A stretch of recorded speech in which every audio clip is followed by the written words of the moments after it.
Hi there, I'm Vera Chalk, and this week we're live again. Vera and Adrian work from home. Hello. It always takes me a little bit longer to arrive. That's because you're doing complicated tech things, Adrian. Actually, I'm trying to do complicated tech things as well today. Secret clicking at the beginning of there must be an easier way of getting this to work seamlessly, but we haven't found it yet. I'm just still so thrilled that we have like holding music and those amazing visuals, and then the holding music's by Martin Zoltz-Ostrich, and the visuals by artist Lucy Pavlak, and they're both like fantastic makers, so thank you so much to both of them. So if for those of you joining us for the first time, we are Vera and Adrian, and this is a live chat show, and normally we are working from home, but I'm still working from home, as you can see. I am so not at home. And I feel very strange about it, I have to say. Yeah. Yeah. Is this the first time that you spent any considerable time away from home since like March? No. I have visited elderly relatives while socially distancing. Yeah. And I suppose I haven't actually been away that long. I left this morning. So, but yeah, I'll be two nights away from home.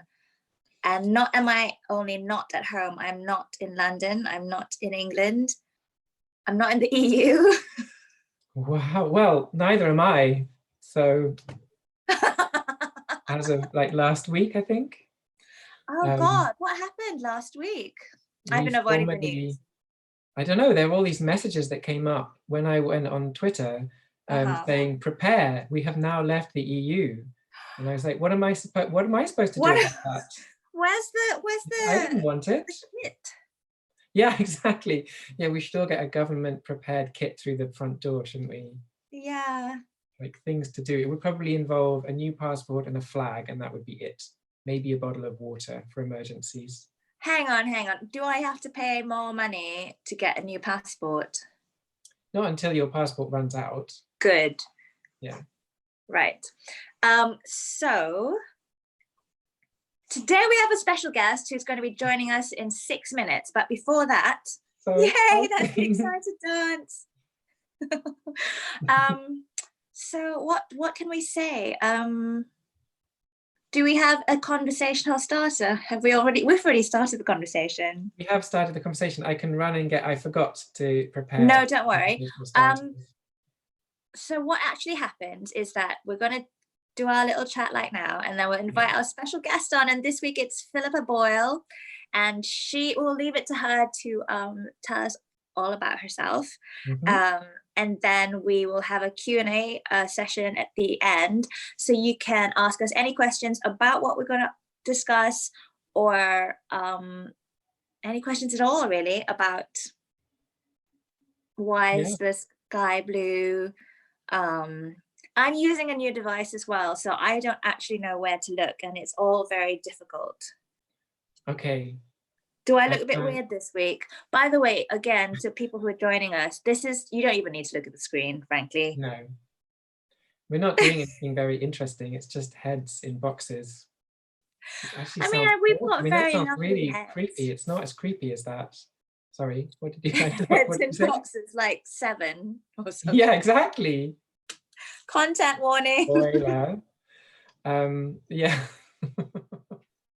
I didn't actually get that far in the film because I was so horrified by it. I just made that. I think things just oh yes, content warnings for this week. I don't think there's anything intrinsic about Philly that we need to warn you about, but we will discuss opera and music. So maybe we'll touch on things that opera explores, like big feelings around death, maybe, or violence and murder, and also love stuff. Also love, yes, passion, indeed. Yes, everything really. I mean, Philippa may tell us, but I doubt there's anything that doesn't also exist in opera, like in terms of emotions and feelings.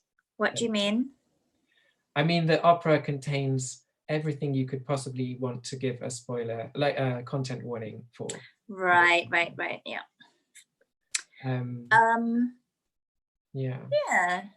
How are you doing today, Adrian? Good. This week has been a good week, energy-wise, and I'm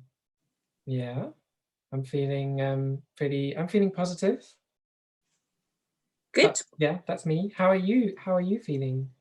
I was very, very anxious about traveling. I had to get into an aeroplane. Just saying the word makes me a bit, oh my God, I can't believe I did that. Who knows what will happen? Your dog. I'm away from my baby dog. He has arrived. I've just received a text. He has arrived home safely. He's being looked after by my housemates. When I got the dog, I messaged my mother and said, my mother, who I'm not particularly close with, and I said, is it close with or close to, Adrian, as a native speaker? I would probably say close to. Close to. So my mother, who I'm not particularly close to, and I said, I understand now a little bit how a mother feels about their child now that I have a puppy. I constantly worry about it dying. Right. So at the moment, I know that it's alive. Good news. Yes, good news. That's what I'm grateful for. Okay, good. In sadder news, my older sister's cat is very poorly, and I think may not be alive anymore as of like a couple of hours ago. Did it go to the vet? Yeah, she was taking him to the vet. He'd been very poorly for a while, and they had to take quite a lot of. We probably should have given a content warning. Yes, I was just going to say, I feel awful. So that was that's been quite tough. She's had him for a little while. He's a great cat.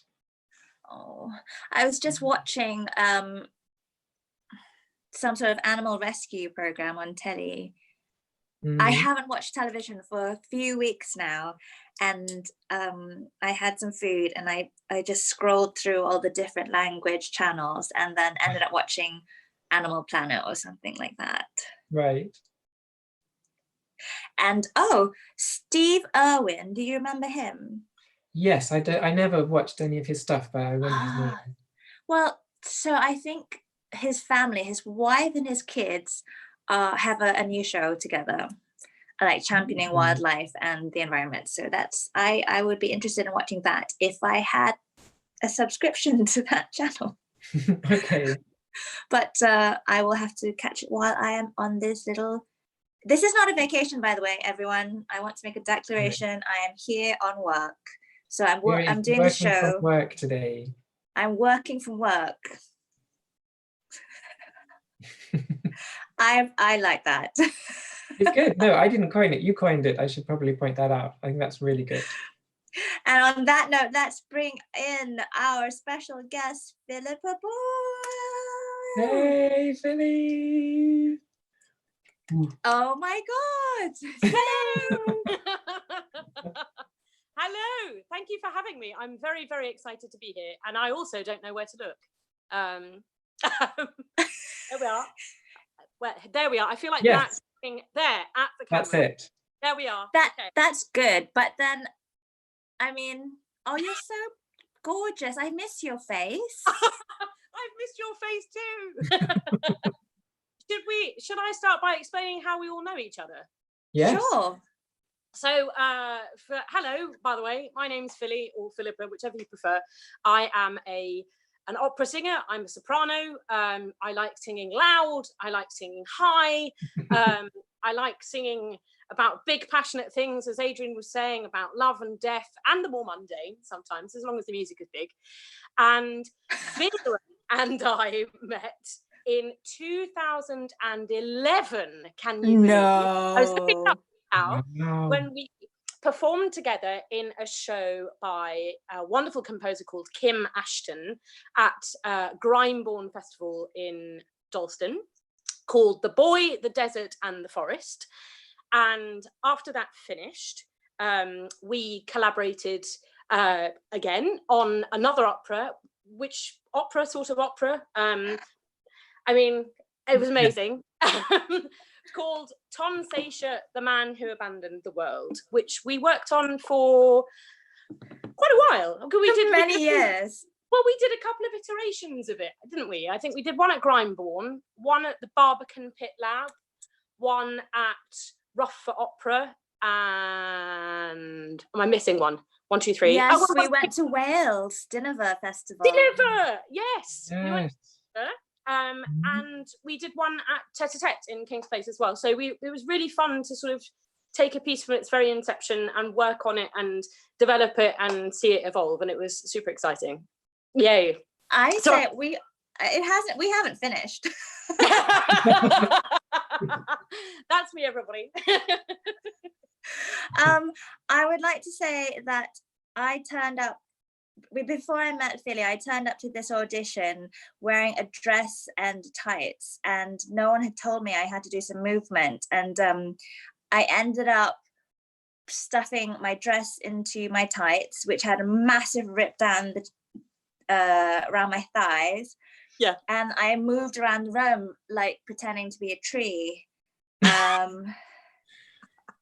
It was just, I haven't done anything quite like it since. But literally, you could see my pants, you could see my legs. It was, if that isn't commitment to getting a unpaid job. Was it? I don't know, but I'm exaggerating. I do feel like that's the ultimate icebreaker, though, isn't it? If you go into an audition and, you know, like I have done an audition where I realised afterwards that I was wearing a dress that was sort of down to here and that my bra was on display, which is why I usually wear my hair like this, just in case.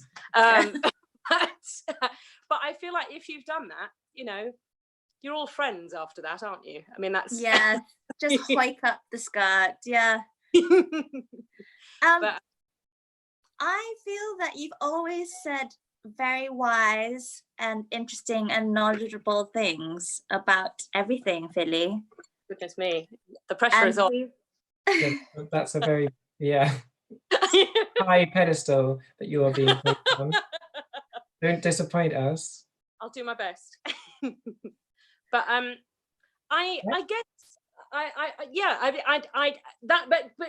the project that Vera and I worked on Saysher specifically, I think was so interesting because we spent about 2 years asking if what we were doing was opera at all, and exploring the boundaries of our art the art form that I'm trained in, and how it blurred and crossed over, and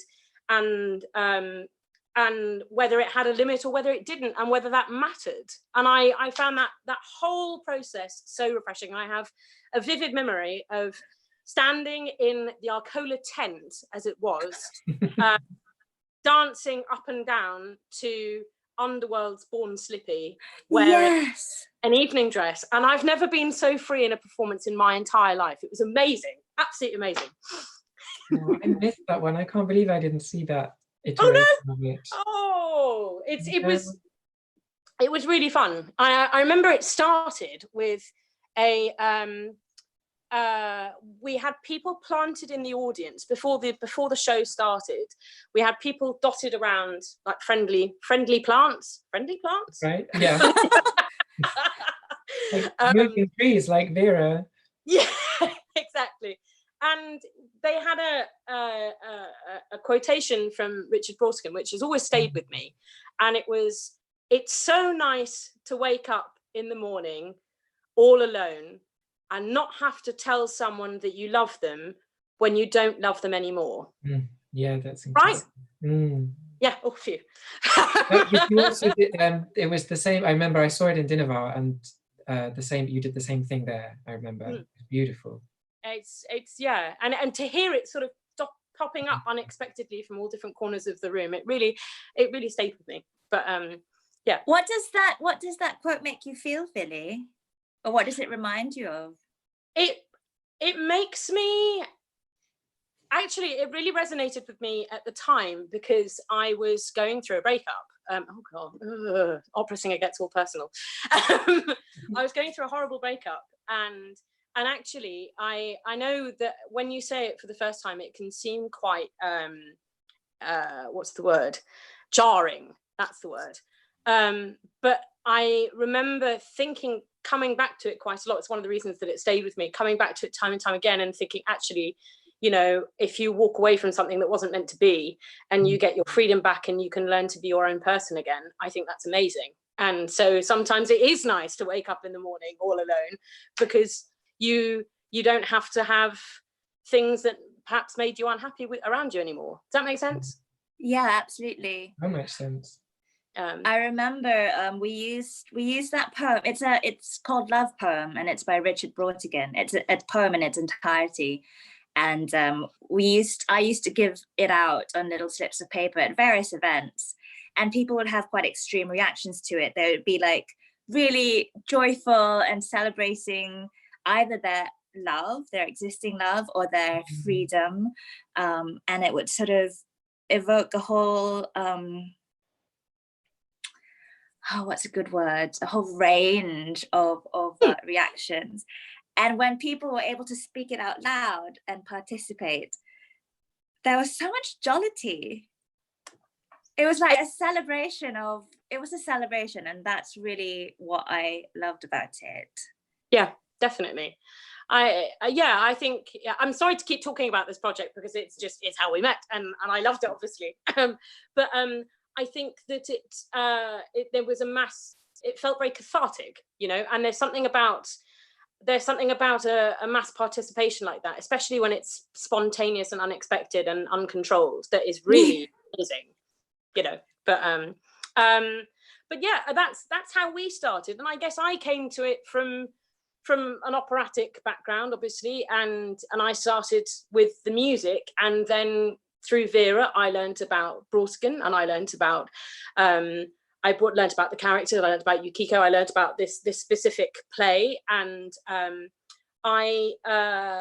it was an unusual process for me. Let's say it's not how I would normally have come into an opera, but it's all the better for it, you know. I think it was a brilliant way to test the boundaries of what I know as my art form, as I've said before.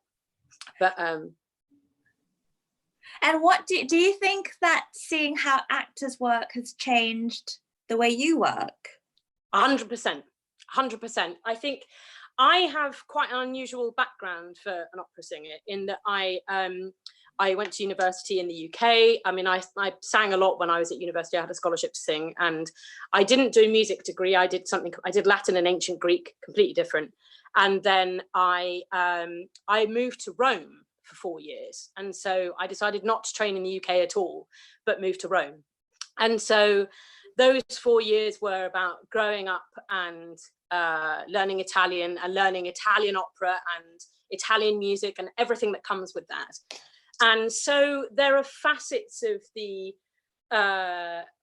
there are facets of the training that exists in the UK and maybe in other places that perhaps I didn't quite have. But I think working alongside actors and seeing their process, each job that I do, I try and use a little bit more of their process to build my own characters. If that makes sense? And so the way I work with a text, the way I work with a libretto. A few years ago, I was very lucky to go to Ireland, and I did a piece by Vaughan Williams called Riders to the Sea, which is a play by J.M. Singh, and it was made into an opera by Vaughan Williams. And the wonderful director, Katrina McLaughlin, started by working on it, working through the whole piece as a play. So we read, Interesting. yeah. And so before we did any music at all, we read through the play, we worked through our characters, we created the world of the play, or the world that we were going to present, before we even superimposed the music. And it was a revelation for me. It really was. And so, would you normally start by working on the music and then put it in the space? Yes. Normally when you come into, for example, if you have, let's say, a 6-week rehearsal period, the very first thing you'll have are music calls where you'll sing through your entire role all together with the conductor and with a pianist. And so you'll establish the musical model that you're going to use. And you'll have, the director will show you their concept, of course, but there will be an initial period that is just about the music. I think before I did my first professional opera, when I first did it, you sort of don't realize how well you have to have everything physically embodied, and there often there isn't time to how do I put it? There isn't time to, if you're being asked to, not that it necessarily happened, but if you're being asked to lie down and sing upside down, or run across a stage, there isn't the time to be thinking about to be worrying about your own certainty of the music that you're making. Right. That's wow. So I mean, I remember finding out that I was talking to an actor friend recently that sometimes actors don't turn up to their first day of rehearsal knowing all of their lines. Oh yeah, some directors don't want you to know your lines. And I was blown away by that. Because it's simply inconceivable that a singer would turn up on the first day of rehearsal and not know your part. Yeah. But yeah. I can understand it. But what's the thought process behind that? The thought process would be, well, for some directors, they don't want the actor to have fixed an idea in their mind of how the lines are going to be said before they've worked in the group or together to so it depends how much trust directors have in actors to be flexible, and how flexible actors can be. Yeah. Because it is easy to learn. I guess it's the same with music, but yeah, tell us. It's easy to learn a line in such a way that you can't change the intonation. It's weirdly hard sometimes to change the intonation of a line once you've got it in your head. Yes. Is it the same with music? It is. The dynamics and where you're leaning into and... Definitely. I think, especially, I mean, leaving aside very contemporary opera for a second, but if we're talking about, say, more historical works that have been performed and recorded thousands of times. Yeah. If I'm learning... You've also got all of that as well. Sorry. Yeah. Yeah. Yeah, sorry. Yes. That just blows my mind. But yeah. It's very hard not to, to listen to, I don't know, Maria Callas or Joan Sutherland, or the big sort of great historical sopranos of the past. It's very hard to listen to them and not be influenced by the way they do things. So in the very beginning of a process, if I can, I try and avoid doing that until I've established what I want to do with the role myself. Because it's easy to, when I was at music college over in Italy, I had there was a school of thought that said that Joan Sutherland had created these cadenzas. Now a cadenza is an Italian word. If I have a big song, a big aria, and at the very end the orchestra stops, and then I sort of vamp, for want of a better word, for a little bit, vamp to high note, showing off all of my coloratura, the way I colour the line, with fast notes. This is specific to 19th century opera and to maybe to some Handel as well, but there's an artistic freedom where in the score in the music there's nothing, and the singer is allowed to sort of show off what they can do. But there's a school of thought that says, well, this is what Callas did and this is what Sutherland did, so that's what you should do. And it can be very hard, because if you forget that if we're talking about 19th century Italian opera, which is sort of my speciality, if we're talking about Rossini, Bellini, Donizetti, the traditional, they're known as bel canto composers, so beautiful music composers, beautiful singing composers, they were writing for a specific singer, and they would be contracted to go to a theatre, and they'd be like, okay, this is your soprano. And the soprano would come in and be like, I want to do this, I want to do that, I don't like that, I want to do this, I'd like another song here, I'd like that. And that's how it would work. So there was a lot more flexibility when these pieces were first written, as opposed to the sort of reverential reverential deference is not good English, Philippa. You know what I mean? The sort of sacred, hushed reverence that sometimes we see towards them today. They're not cut and dry biblical texts, I think. But yeah. Well, that's a tension, isn't it, inside the opera world? Do you just want to see a reproduction of something that you've imagined or heard, or do you want to see something created? I mean, I think for the last 3 years or so, I would say I have been doing a mixture of big roles with small companies, often in fringe contexts, and smaller roles with bigger companies. And especially the joy of some of the fringe roles that I've done, or the smaller productions that I've done, is that somebody's gone, okay, this is our starting point, we're going to do something completely different with it. So one of the first roles that I did was Tosca, and Tosca is a dream role for any soprano, partly because it's the best opera. It's the best opera. And of course, it's set in Rome, and I had lived in Rome for 4 years, and I had walked the streets that are in the score. I'd been into the churches, I'd been up Castel Sant'Angelo, and I was really excited. And I came into the audition, and they said, well, we're actually changing it, and it's set in France. And I was like, oh, okay. And it was set in sort of Vichy era France. So Tosca was still an opera singer, but she was under the employ of the government, and her lover, who is traditionally called Cavaradossi, became still a painter. And the subtext to them was that they had helped prisoners to flee, and they were.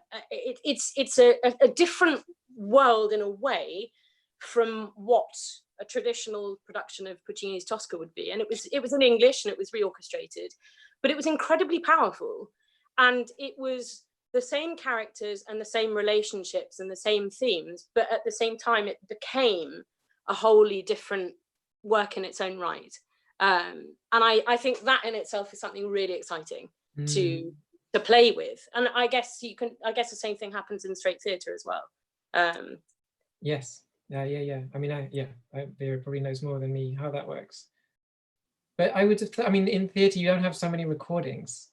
It's like, apart from, the handbag from Ernest, I can't think of any particular line readings that have kind of echoed down the generations in the way that what you're saying about Callas and Sutherland. People know it because you can put a record on and listen to it. Whereas even if you're playing Hamlet or Lady Macbeth, you may have seen people do it, but I don't think you have the same kind of recorded tradition. What do you think, Vera? Would you say that, or do you think that's not true? I think that's true, but handbag was also in the film version. No, did it happen on stage first? The famous film version, yeah. Yeah. Maybe that's why it resonates so much. Yeah, but I think recording is a big deal and a big difference between. But I feel that speech patterns or acting styles, as opposed to role portrayals, are copied. Not just in theatre, but in like spoken word poetry, when everyone has the same kind of lilt. I remember picking up Chandler's speech patterns from Friends, and like lots of people did. And you know, Laurence Olivier, that kind of sort of acting, it was a kind of style. And I think people used to go, you're doing that character in the style of. Right. Yeah. And is that something that when you're training, are you presented with those models, or do you pick them up in your own time, or are they encouraged or discouraged, or it's just really interesting? At the schools I've trained at, completely discouraged. Right. At the poor school, they would sort of say, what is, you know, the language might be really floral, for example, it's Shakespeare, but what are they actually saying? Like Juliet at the balcony is saying, Romeo, I fancy you, where are you? I want to make out with you, you know. So as opposed to replicating some sort of phrasing. And then Philippe Gollier would, and Adrian would know more about this, he's like, you're not at the mercy of the character or the writer. These books are dead, and you, the performer, bring them to life using what's beautiful and special about you. So he would make people do things completely at odds to the text, for example. Oh wow, okay. But I was just thinking, he would also, if he had something in his vocabulary, he might ask you to do something in the style of something, just to see if you could have fun with it, and then use that pleasure to find what you can do with it. So he would use kind of so he might say, do it like Olivier, for example, just to see what that feels like. Is that fun in your body? And then throw it away if it doesn't do anything. Yeah, I love the pretend you're an actor. You're like, yes, such a good exercise. Yeah. That's so cool. I mean, I guess the project I was meant to be doing in the autumn, which has sadly been cancelled, which I'm very, very sad about, was a production of Mark Anthony Turnage's Greek, which is an adaptation of the same play by Stephen Berkoff.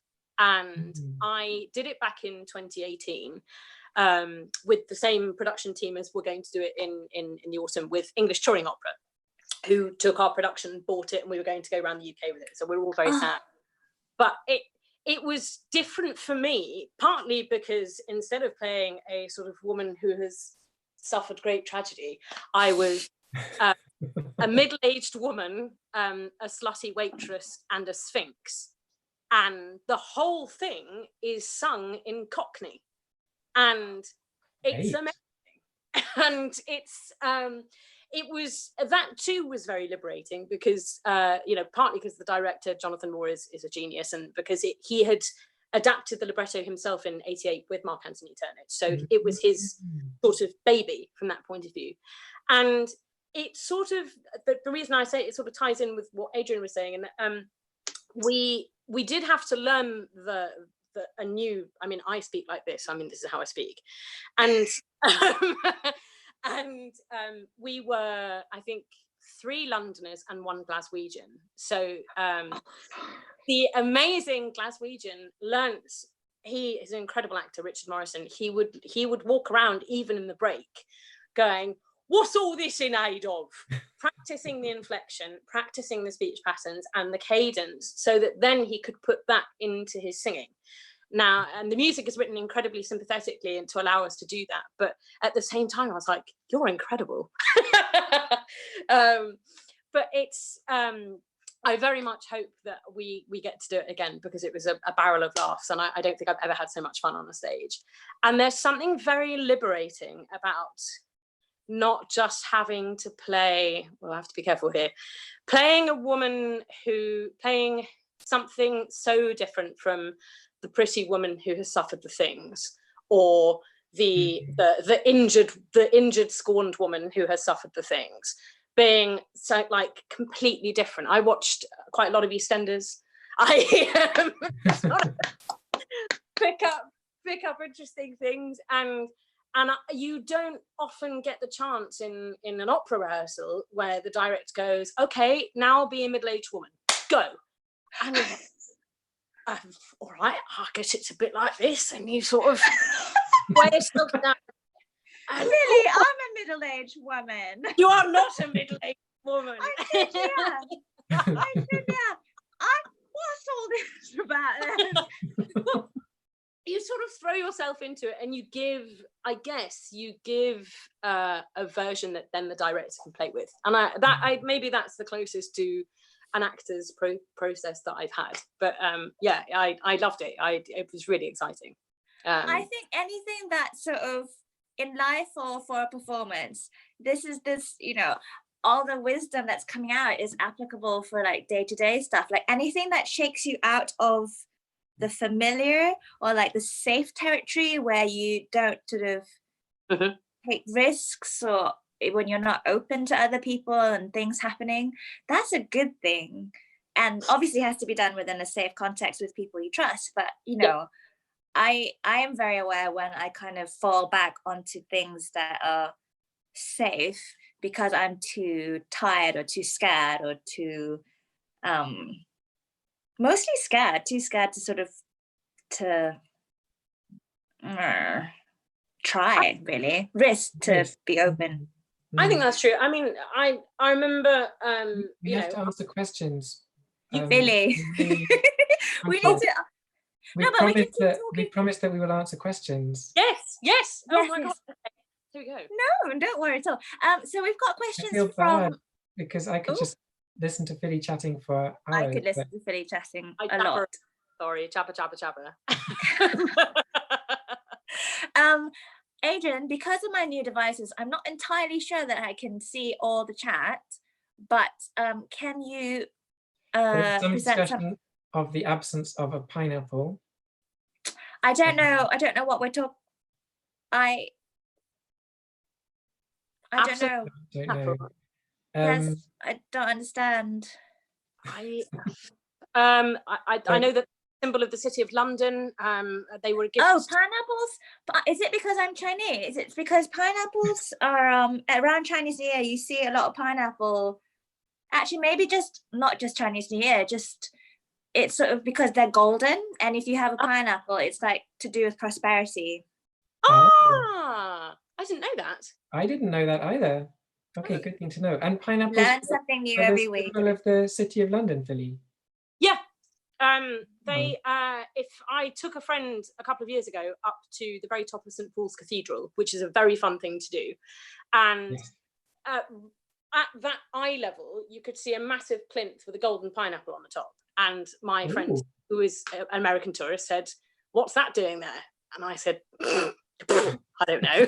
And thankfully, St. Paul's Cathedral is staffed by people who know the things, and they said that pineapples are a symbol of the City of London, because I think they were gifted.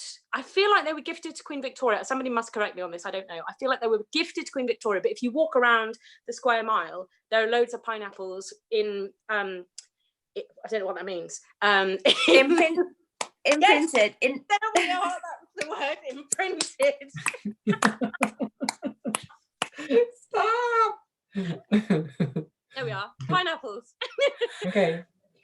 So yeah, there's lots of pineapple chat. Gareth Brierley Bernadette Russell, who presumably share an account, say hello, Philly. My dad has let me know that my sister's cat had a very peaceful end, which is nice. Caroline asks, is Vera in a grand hotel? Is the hotel grand, Vera? It's quite grand. I mean, I didn't inspect it thoroughly.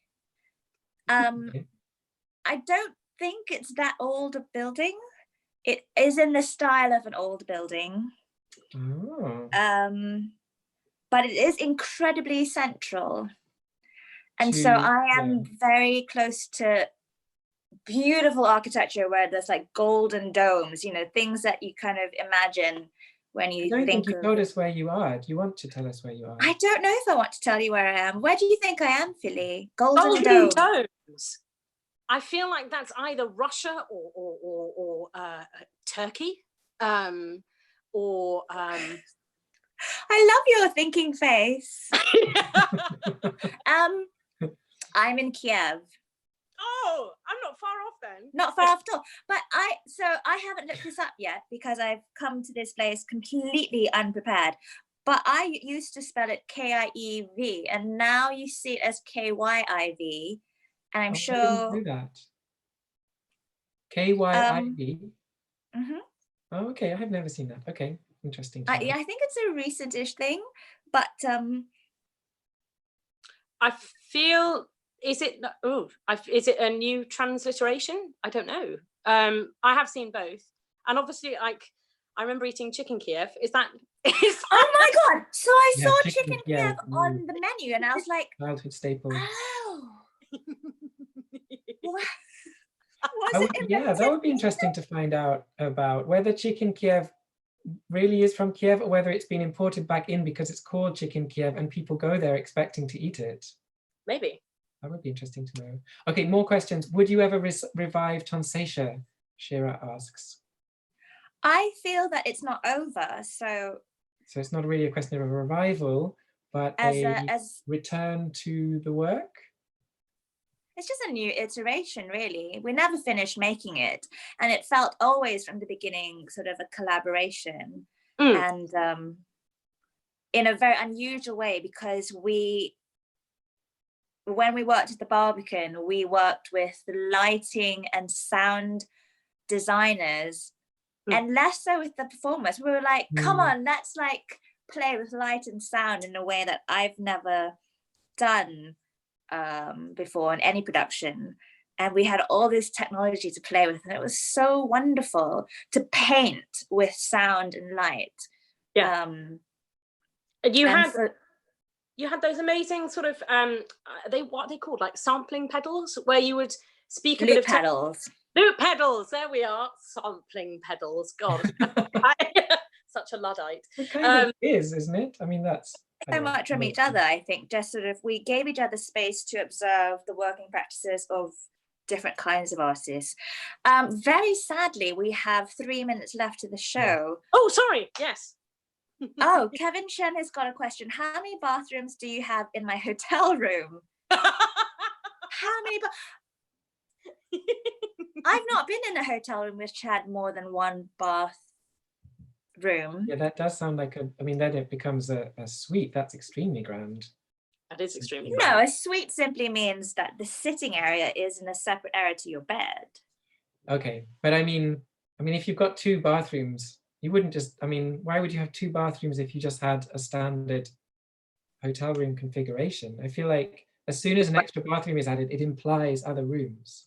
It implies that you've got, it's like the guest bathroom. Well, apparently English people, well, both of you are quite respectable English people, and you wouldn't use the word toilet, would you?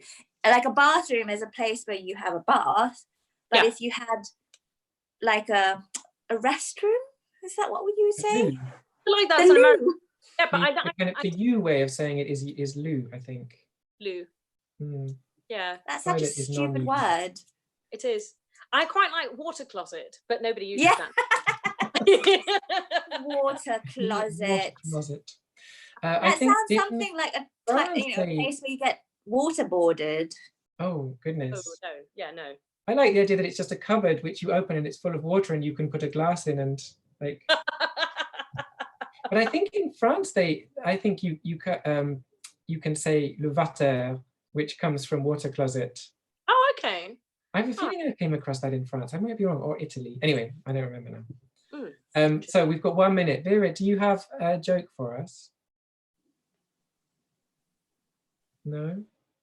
I have another one about like, did I already do the one where no. So I want to repeat the takeaway from last week. Okay. So Adrian, you have a beautiful nose. Thank you. Oh, No. it wasn't, I'm sure it wasn't last week. It was 2 weeks ago. I've forgotten. Oh, No, it yes, can't I be 2 weeks know, ago. right?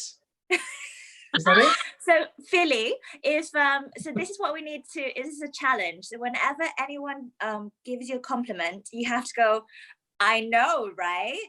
Oh, that's so hard. And you have to say it in an overblown, cheesy way. So Philly, I love the color of your nail polish. I know, right?